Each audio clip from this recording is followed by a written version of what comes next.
નમો અરિહંતાણમ. આ પદમાં અરિહંતા અને ણમ આ 5 અક્ષરોમાં જ પ્રભુના ચારે અતિશયો વ્યક્ત થાય છે. નમસ્કાર મંત્ર સર્વ પાપનો સર્વથા નાશ કરે છે. એનો અર્થ પાપ હેય છે અને ધર્મ ઉપાદેય છે એવી બુદ્ધિ શ્રી નમસ્કાર મહામંત્ર પેદા કરે છે. અન્યથા પાપરહિત અને ધર્મ મંગળ સહિત પુરુષોને નમસ્કાર કરવાનું બીજું શું પ્રયોજન હોઈ શકે? નમસ્કારની વસ્તુ પંચપરમેષ્ઠી જ છે, બીજા નહીં. એ જ વાત એમ સાબિત કરે છે કે જેઓએ પાપને હેય માનીને તેનો સર્વથા ત્યાગ કર્યો છે અને ધર્મને ઉપાદેય માનીને તેને પરાકાષ્ઠાએ પહોંચાડ્યો છે, તેઓને બહુમાનનો વિષય બનાવ્યો, એટલે તેમની પાપરહિત અવસ્થાને અને ધર્મમય અવસ્થાને જ સમજણપૂર્વક બહુમાનનો વિષય બનાવ્યો ગણાય. એ સમજણ અને એ શ્રદ્ધા જ પાપના અનુબંધોને નષ્ટ કરે છે અને વળી ધર્મનો પણ અનુબંધ પાડે છે. નમો એ મૃત્યુંજય મહામંત્ર છે. મન એ મૃત્યુનું કારણ છે, કિંતુ નમ એ તો મૃત્યુના પણ મૃત્યુનું કારણ છે. નમવું એટલે ખમવું, દમવું, શમવું, ગમવું, રમવું. શેમાં? અંતરાત્મ ભાવમાં રહીને પરમાત્મ ભાવમાં. આજ સુધી બહિરાત્મ ભાવમાં રહેલો જીવ નમો ભાવ દ્વારા અંતરાત્મ ભાવમાં આવે છે અને ત્યાં રહીને પરમાત્મ ભાવમાં જવા પ્રયાસ કરે છે. નમો મંત્ર એ અસતમાંથી, અલ્પમાંથી, તુચ્છમાંથી ક્યાં લઈ જાય છે? નમો મંત્ર આપણને અસતમાંથી સતમાં, અલ્પમાંથી ભૂમા એટલે કે વિશાળતામાં અને તુચ્છમાંથી વિશ્વ સમસ્તમાં લઈ જાય છે. નમો મંત્ર તમસમાંથી જ્યોતિમાં લઈ જાય છે અને મૃત્યુમાંથી અમૃત અર્થાત અમરણમાં લઈ જાય છે. અને એટલે જ નમો એ મૃત્યુંજય મહામંત્ર છે. અરિહંતપણું એ પ્રભુની કર્મકાય અવસ્થા છે.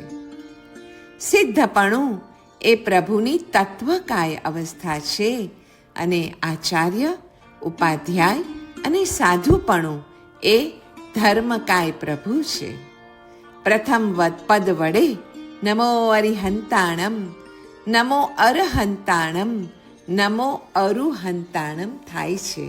એ રીતે પ્રભુની 3 પ્રકારની કાય અવસ્થાને નમસ્કાર થઈ જાય છે અને નમસ્કાર કરનારને નમસ્કાર 6ઠા પદથી થાય છે. નમસ્કાર કરનાર સદા સર્વદા જગન્યથી પણ અસંખ્ય સંખ્યામાં હોય છે. સ્વસ્તિકમાં નવકારનો જાપ કરવાથી એક સામયિકમાં 10 માળા સુખપૂર્વક ગણી શકાય છે અને એ પણ નાના બાળક જેવાથી પણ ગણી શકાય છે. એટલે સ્વસ્તિક પેલા મનથી આમ હવામાં ચિતરવો અને એના 9 બિંદુમાં નવકારનો જાપ કરવાથી એક સામયિકમાં 10 માળા ગણાઈ જાય છે અને એ પણ સુખપૂર્વક અને બાળક જેવાથી પણ. તો આ એક જરૂર પ્રયત્ન કરવા યોગ્ય છે. નવકારનો દીર્ઘકાળનો જપ એ અરહમના ધ્યાનની યોગ્યતા વિકસાવે છે અને નમો અને અરહમ ધ્વનિ પ્રતિધ્વનિ રૂપ બની જાય છે. નમો એ કોસ્મિક લેબોરેટરી છે, જ્યાં અરહમના પરમ રહસ્યો પામી શકાય છે. અરહમ એ તો વિજ્ઞાનોનું પણ પરમ વિજ્ઞાન, કળાઓની પણ પરમ કળા અને શક્તિઓનો પણ પરમ શક્તિ સ્ત્રોત છે. નમો એ અહમને અરહમ બનાવનાર પારસમણી છે. અરહમનો સનાતન દિવ્ય ધ્વનિ વિશ્વમાં ચાલી રહ્યો છે તેને ઝીલનાર આ 2 અક્ષરનો નમો મંત્ર જ છે. 23 જુલાઈ 1973, લુણાવા, રાજસ્થાન, સંવત 2029. નવકાર મહામંત્રના જાપ દ્વારા ગણનારના શરીરની આજુબાજુ એક એવું તો આભા મંડળ સર્જાઈ જાય છે કે તેને ગણનારો એ પછી મોટા પાપ કરી શકતો જ નથી. ગાયત્રી મંત્ર એ જેમ બુદ્ધિનો મંત્ર ગણાય છે ને, એમ શ્રી નમસ્કાર મહામંત્ર એ નિષ્પાપ થવાનો મંત્ર છે. એકથી જ્ઞાનની તો બીજાથી ચારિત્ર્યની વૃદ્ધિ અનુભવાય છે. સુખી થવાનો સહેલામાં સહેલો રસ્તો કોઈ પૂછે તો કહેવું કે નમસ્કાર મંત્રના જાપથી રાગ હટાવવો છે, રાગ હટાવવો છે એવી ગુંજ જ્યારે સાધકના હૃદયમાં ઉઠે છે ત્યારે તે રોજે રોજ પોતાના મનમાં થર્મોમીટર મૂકે છે કે રાગનો તાવ કેટલો ઓછો થયો. આ અભ્યાસ ચાલુ રાખવાથી વિતરાગ પરમાત્માની કૃપા ઉતરે છે અને રાગ ઓછો થતાં થતાં પછી એકવાર એવો સમય આવે છે કે રાગ સમૂલ નાશ પામે છે. હે ભગવાન, આપની કૃપાથી મને વિતરાગતા ગમો. આમ નમસ્કાર મંત્ર એ શુદ્ધ ચિદ્રૂપ હોવાથી મૃત્યુંજય મહામંત્ર પણ છે. નવકારનું પ્રથમ પદ અર્થાત નમો અરિહંતાણમ એ અરિહંતોને નમસ્કાર સ્વરૂપ છે એટલું જ નહીં, પરંતુ દ્રવ્ય નિક્ષેપે 5 પરમેષ્ઠી પદોના નમસ્કાર રૂપ છે. એક અરિહંતનો નમસ્કાર પણ 4 નિક્ષેપે અને 5 પરમેષ્ઠીઓને નમસ્કાર રૂપ બને છે. અરિહંતનું નામ તે નામ નિક્ષેપ છે. અરિહંતોની આકૃતિ તે સ્થાપના નિક્ષેપ છે. અરિહંતોનું દ્રવ્ય તે ભૂત અને ભાવિ બંને અવસ્થા રૂપ છે. અરિહંતોની ભૂત અવસ્થા એટલે આચાર્ય, ઉપાધ્યાય અને સાધુની અવસ્થા. અરિહંતોની ઉત્તર અવસ્થા એ સિદ્ધ અવસ્થા છે અને અરિહંતોની વર્તમાન અવસ્થા તે સમવસરણસ્થ જીનની અવસ્થા છે. તેઓ તીર્થને સ્થાપે છે એટલે જ તો તેઓ તીર્થંકર છે. તીર્થ એટલે પ્રથમ ગણધર, દ્વાદશાંગી અને તેને ધારણ કરનાર ચતુર્વિધ સંઘ, અન્ય પણ અવિજ્ઞાત ચરણ ક્રિયા, અત્યંત અનવદ્ય એવી કરણ ક્રિયા અને તેનો ધારક સંઘ. જ્યાં જ્યાં હોય નવકારનું સ્મરણ, ત્યાં ત્યાં હોય પરમ સત્ય. ઓમ વડે નાદ શ્રવણ, અર્હમ વડે જ્યોતિ દર્શન, મૌન વડે નાદ શ્રવણ, ધ્યાન વડે જ્યોતિ દર્શન, નમો વડે નાદ શ્રવણ, અરિહંતાણમ વડે જ્યોતિ દર્શન શક્ય છે. ઓમ અર્હમ નમો અરિહંતાણમ. આત્માને મનની પકડમાંથી છોડાવવા નમો પદ છે. આત્માને બુદ્ધિની પકડમાંથી છોડાવવા અરિહંતાણમ પદ છે અને નમો અરિહંતાણમનું સંક્ષિપ્ત સ્વરૂપ જ ઓમ અર્હમ છે. ઓમ આત્મજ્ઞાન વાચક છે, અર્હમ ત્રિગુપ્તિનો સૂચક છે. એ રીતે મન અને બુદ્ધિની પકડમાંથી છોડાવનાર ઓમ અર્હમ યા નમો અરિહંતાણમ મંત્રનો પરામર્શ જ છે. નમસ્કારનું પ્રયોજન પાપનાશ અને મંગળનો લાભ છે. નવકાર એ શ્રુત છે. શ્રુત શબ્દરૂપ છે. શ્રુતોપયોગ એ ભાવ સંવર યાને વિપુલ નિર્જરા છે અને આત્મહિત પરિજ્ઞા આદિ મહાન લાભનો હેતુ છે. શબ્દને અર્થ સાથે અને અર્થને ભાવ સાથે અવિનાભાવી સંબંધ છે. સચ્ચિદાનંદ સ્વરૂપ આત્મા અને પંચ પરમેષ્ઠી. એક, જીવ દ્રવ્ય સત છે, માટે સતત જીવવા ઈચ્છે છે. જીવ દ્રવ્ય ચિત્ત છે, માટે નવું નવું જાણવા, ચિન્મય જાણવા ઈચ્છે છે, જ્ઞાન મેળવવા ઈચ્છે છે. 3, જીવ દ્રવ્ય આનંદ છે, માટે જ તે સુખને સદાકાળ ઝંખે છે. જીવ દ્રવ્ય સ્વતંત્ર છે, માટે જ તે સ્વાધીનતાને ઈચ્છે છે.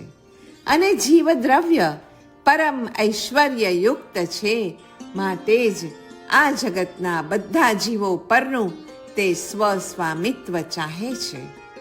આથી હવે જેને જેને પણ સતત જીવવું હોય, સતત જાણવું હોય, સતત સુખ જોઈતું હોય, સતત સ્વાધીનતાની ઈચ્છા હોય, કે પછી આ જગતના બધા જીવો ઉપર પોતાનું સ્વામિત્વ હોય એવી ચાહના હોય, એ બધા જીવોને આપણા જેવા જીવદ્રવ્ય જ જાણવા. અને જીવદ્રવ્ય છે એટલે જ તો આ બધું થાય છે. સતથી સાધુ, ચિત્તથી ઉપાધ્યાય, આનંદથી આચાર્ય, સ્વાતંત્ર્યથી સિદ્ધ અને જીવ ઐશ્વર્યથી અરિહંત જ છે. સ્થૂલ શરીરનું પ્રતિબિંબ કેમેરાથી, અંદર રહેલ હાડકાઓનું પ્રતિબિંબ એક્સરેથી અને આત્માનું પ્રતિબિંબ નવકાર મંત્ર વડે પડી રહ્યું છે. અને એ પણ નવકાર મંત્રમાં જ પડી રહ્યું છે. નવકારના 68 અક્ષરો અક્ષય એવા આપણા આત્માના જ અનાદિ સંસિદ્ધ વર્ણો છે. It is a diagram of eternal soul. Navkar અને નવરસ એ બંનેની જો સમીક્ષા કરીએ તો આ સંસારમાં દુઃખ છે, તે દુઃખના મુખ્ય કારણ અજ્ઞાન, અવિરતિ, કષાય, પ્રમાદ, મિથ્યાત્વ આદિ છે. અને તેના ઉપર વિજય પ્રાપ્ત કરાવનાર ગુણો છે જ્ઞાન, વિરતિ, અકષાય, અપ્રમાદ અને સમ્યક્ત્વ આદિ. દુઃખને કારણે આ સંસાર કરુણ છે, તો કરુણ રસ આવ્યો. અજ્ઞાનને કારણે આ સંસાર ભયાનક છે. અવિરતિને કારણે આ સંસાર બીભત્સ છે, તો પ્રમાદને કારણે આ સંસાર હાસ્યાસ્પદ છે. આમ કરુણ રસ, ભયાનક રસ, બીભત્સ રસ, હાસ્ય રસ આવ્યા. વળી કષાયને કારણે આ સંસાર રૌદ્ર છે. મિથ્યાત્વને કારણે આ સંસાર પાપમય છે, અને તે બધાનો વિજય પ્રાપ્ત કરાવનાર નવકાર જ છે. તેની અપૂર્વ પ્રાપ્તિથી નિરંતર તૃપ્તિ, વિસ્મય અને પ્રીતિ છે. તેમાં વિઘ્નના હેતુઓ તરફ રોષ છે. ભાવશૂન્ય અવસ્થા પ્રત્યે ઘૃણા છે. બહિરાત્મ ભાવ ઉપર હાસ્ય છે. દીનહીન સ્થિતિ ઉપર કરુણા છે. અને વિઘ્ન વિજય કરવાનો ઉત્સાહ છે. આમ નવકારમાં નવે રસ સ્થિત છે. એ નિયમ છે કે દ્રવ્ય ગુણ પર્યાયથી આત્માનું જ્ઞાન, શ્રદ્ધાન અને રમણ એ જ સાધના, અને એ સાધના વડે પરમેષ્ઠી પદની પ્રાપ્તિ થઈ. તેથી અરિહંત આદિના નમસ્કારમાં દોષો પ્રત્યે હેય બુદ્ધિ, ગુણો પ્રત્યે ઉપાદેય બુદ્ધિ અને આત્માનું જ જ્ઞાન, શ્રદ્ધાન તથા રમણતામાં ઇષ્ટ બુદ્ધિ ઉત્પન્ન થઈ. તે 3 વસ્તુઓની પ્રાપ્તિ નમસ્કાર કરનારમાં અચૂક થાય છે. નમો વડે દુષ્કૃત ગર્હા, સુકૃત અનુમોદના અને શરણગમન તથા જેને નમવામાં આવે છે તે દોષમુક્ત, ગુણયુક્ત અને સ્વદ્રવ્ય ગુણ પર્યાયમાં રમણતાવાળા હોવાથી આપણા આત્માની કશાય ભૂખ ભાંગે છે, વિષય તૃષા છીપે છે અને ભાવ દારિદ્ર્ય આપણો નાશ પામી જાય છે. નવકારમાં જેને જેને નમસ્કાર કરવામાં આવે છે તેઓ સર્વથા પાપથી મુક્ત છે, સર્વોત્કૃષ્ટ પુણ્યના સ્વામી છે અને શુદ્ધાત્મ સ્વરૂપની પ્રાપ્તિરૂપ પરમ મંગળને વરેલા છે. તેથી જ નમસ્કાર વડે એક સાથે ત્રણેયનો લાભ મળે છે. જીવનું રક્ષણ કરવા નવકાર એ સર્વ શિરોમણી મંત્ર છે. જીવ રક્ષણ 3 વસ્તુથી થાય: અહિંસા, સંયમ અને તપ. એટલે જ એને ધર્મ કહ્યો છે. શ્રી નવકાર મંત્રમાં એ ત્રણેયની પ્રશંસા અને એ ત્રણેય ધારણ કરનારની પૂજા થાય છે. પૂજા એ દ્રવ્ય સંકોચ છે અને પ્રશંસા એ ભાવ સંકોચ છે. દ્રવ્ય અને ભાવ સંકોચ એ નમસ્કારનો અર્થ છે. નમસ્કાર વડે અહિંસા, સંયમ અને તપની પ્રશંસા તથા અહિંસક, સંયમી અને તપસ્વીઓની ભાવ પૂજા થાય છે. નમસ્કારનો સંક્ષિપ્ત અર્થ પૂજા અને પ્રશંસા જ છે. નવકાર મંત્ર વડે ધર્મીઓની પૂજા અને ધર્મની પ્રશંસા થાય છે. નવકાર એ કોસ્મિક મિશન છે. અલ્ટિમેટ પર્પઝ ઓફ ધ કોસ્મોસનું પ્રતીક નવકાર મહામંત્ર જ છે. It is the mantra of nature and the nature is the noble mission of namaskar. Hence both are one and the same. નમો અરિહંતાણમ એ છે સમતા રસના મહાસાગરનું પ્રવેશ દ્વાર. નમો જો મનનું શીર્ષાસન છે તો અરિહંતાણમ એ મનનું શવાસન છે. નમો જો મનનું મૌન છે તો અરિહંતાણમ એ આત્માનું ધ્યાન છે. નમો જો અનાહત નાદ છે તો અરિહંતાણમ એ આત્મજ્યોતિ છે. નમો જો શૂન્યતા છે તો અરિહંતાણમ એ પૂર્ણતા છે. નમો જો અંતરાત્મ ભાવ છે તો અરિહંતાણમ પરમાત્મ ભાવ છે. નમો જો મોહને નકાર છે તો અરિહંતાણમ એ પહેલા જોયું તેમ મોક્ષને આવકાર છે. નમો જો પ્રકૃતિનો અધિકાર નિવૃત્ત છે તો અરિહંતાણમ એ પુરુષનો અધિકાર પ્રવૃત્ત છે. અને એટલે જ નવકાર એટલે દ્વાદશાંગનો સાર અને 14 પૂર્વનો ઉદ્ધાર. નવકારમાં પાપનાશક તરીકે કોને કહેલ છે? સ્વર્ગ અપવર્ગ ફલદઃ વિતરાગઃ. એ ઉક્તિમાં પ્રશસ્ત પરિણામ અને પ્રશસ્ત પ્રવૃત્તિમાં શ્રી વિતરાગ અને તેનું શાસન પુષ્ટ અવલંબન હોવાથી નિમિત્ત કરતા બને છે, પણ ઉપાદાન કરતા તો આત્મા પોતે છે. તેથી જ શ્રી નમસ્કાર મહામંત્રમાં પાપનાશક તરીકે પંચ નમસ્કાર રૂપી ધર્મને જ કહેલ છે. મુખ્ય કરતા નમસ્કારકારક પ્રશસ્ત આત્મા છે અને નિમિત્ત કરતા તરીકે અરિહંત આદિ 5 દિવ્ય વસ્તુઓ છે. જગતને પરમ પ્રકાશ આપનાર નવકાર જેવી કોઈ પરમ જ્યોતિ આ જગતમાં 3 કાળમાં નથી. નમસ્કાર કરનાર જીવો પણ નમસ્કરણીય છે. શરીરના સ્નાયુઓ જેમ શવાસનથી નિશ્ચેતન બનીને આરામ મેળવે છે, તેમ નમો એ મનનું શવાસન છે. નમો વડે મન નિઃશબ્દ બની જાય છે અને નિઃશબ્દ મન એ પરમ પરમ શાંતિનું કેન્દ્ર છે.